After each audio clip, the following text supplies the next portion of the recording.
Mana mungkin rumah yang ada tanah dibiarkan begitu saja. Kemudian kita keluh harga barang mahal dan kita terpaksa beli.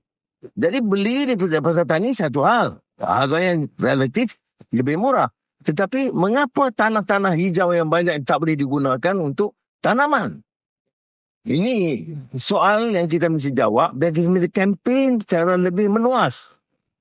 Kita boleh sediakan benih, boleh sediakan technical know-how, pelatihan, tetapi mesti galakkan. Jadi saya ucap terima kasih, tak susah jadi menteri macam Mak Sabu ni. Ikan pun dia boleh supply, bawang pun dia boleh supply. Saya masa COVID dulu saya tanam betul. Nanas, pisang, baik masa di Segabur ataupun di Sungai Long.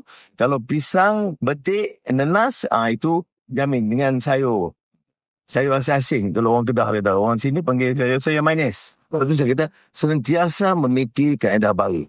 Hari ini kita secara khusus bicara soal pemasaran. Kalau betul nak tolong petani, pekebun kecil, maka pertamanya minta hasil juga bertambah dan menjamin harga yang munasabah dan berpatutan. Dan ini peranan farmer, maknanya ambil langkah apa pun yang perlu. Kerana apa yang farmer lakukan itu sebagai satu badan, itu akan melegakan puluhan ribu petani-petani yang menanam.